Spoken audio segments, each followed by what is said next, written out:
Okay, I'm going to talk about how to create a simple bouncing ball animation in 3ds Max. To start off with, you've got this rig that I've provided for you on the F drive. If you have here the ball positioned so that it's close to the top, but you're using this dark line on the grid in 3D Studio Max as the floor for your animation. First thing we want to do is with this timeline that we've got at the bottom here, we want to change that so it's not 100 frames, because we're going to do a simple looping animation. So I'm going to change 100 frames to 32, and the way to do that is down here in the right hand corner. You've got a time configuration button. In there, once you've clicked it, you can see the animation properties just here, and the end time for animation, or the length of our animation, can be changed so it reads 32. Okay, click OK, and you'll notice that the timeline on the bottom is now changed to only 32 frames, which is perfect for us because it's nice and easy to divide. So you can go from 0 to 32, half of that 16, half of that 8, half of that 4, half of that 2. So with the ball positioned close to the top, have the bottom line of the ball selected, this one just here, and then turn on auto key, and that's going to record every animation, every movement that we create within this animation. So I'm going to click on the big key. That's going to set a keyframe down at frame 0, and then I'm going to drag that keyframe by selecting it, holding down Shift, selecting and dragging that keyframe over to frame 32. What that means is frame 0 and frame 32 are identical, which means the ball is always going to be at the very top of its height on frame 0 and 32. On frame 16, I'm going to grab the ball using the y-axis and drag it down to what we presume is our floor, that dark line on the bottom. That gives us an animation that just looks like this. Now that's fine, except for the fact that it's using the same amount of frames to go all the way to the top as it is to come all the way down to the bottom. Therefore, it's not really taking any notice of gravity at all. So what we need to do is slow the ball down when it gets to the top of its run.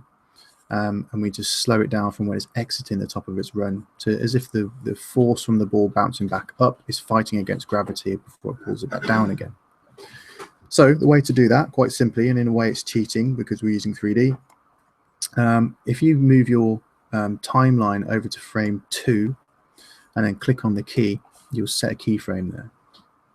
That keyframe now, between 0 and 2, is telling the ball that in between frame 0 and frame 2 to move by what is probably a few millimeters. So I want the ball to move that distance, but over a longer space of time. So I'm going to grab that frame 2 that I've just created. Without creating another frame, I'm just going to move it to frame 4. Okay. So now instead of taking from frame 0 to 2 to move that distance, is now taking 4 frames to move that distance. So it'll appear as if it's being held in the air a little longer before it drops. I'm going to do exactly the same thing on the end of the animation. So instead of going from frame 0 to 2, I'm going to go work backwards, go from frame 32 to frame 30. Put in a keyframe there, select and move that back 2 more frames to frame 28. And then we've got the same hang at the end as we've got at the start. Okay. Now the ball looks like this. And it feels like gravity is potentially holding the ball up a little longer up here. To add in a little extra, we want to make sure that the ball has some squash and stretch in it in order to make the ball feel like it's made out of something. So at frame 16, I want to squash the ball so it's hit the floor. So at that point, it's going to be squashed like so. So what that's done is from frame 0 to frame 16, the ball's gone from a round spherical shape, and it started to squash itself, but it's squashing itself before it's even come into contact with anything, which is incorrect. So if we move back a couple of frames, so frame say 14 for example, and then grab our icon at the top and just undo that squash, but actually put some stretch onto the ball, as if gravity is pulling that ball so hard that it's pulling it down, it's stretching the ball for us. So on frame 15, or frame 14, 15 and 16, the ball should really be touching the floor. So I'm just going to grab that bottom section there and make sure that on frame 14 the ball is touching the floor, on frame 15 it's still touching the floor, 16 it's still touching the floor, and then we move back up again.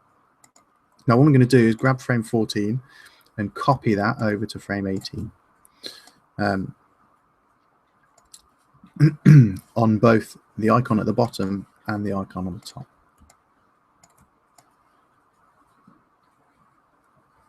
So now we've got something that looks a little more like this, and it's kind of sticking to the floor a little too much. So I'm going to grab that frame 18 and just move the ball up slightly so that it's not sticking to the floor. Okay. The last thing is that the ball is still squashing and stretching on frame 32, which it shouldn't. So if we grab the squash and stretch icon and just copy our frame 0 over to frame 32, like we did on the positioning for the ball, that'll mean that the animation runs in a perfect loop. Okay. So from there, just to add a little more realism to the ball, if it is made of something, if it has got some kind of liquid or something inside it, then what we want to do with that is on frame, say between 23, 24, we want to just make the ball squash again in the opposite direction, as if there's a little bit of sort of rebound from stretching and squashing before it goes back to its standard shape. Okay. So we're left with a ball bounce that looks like that.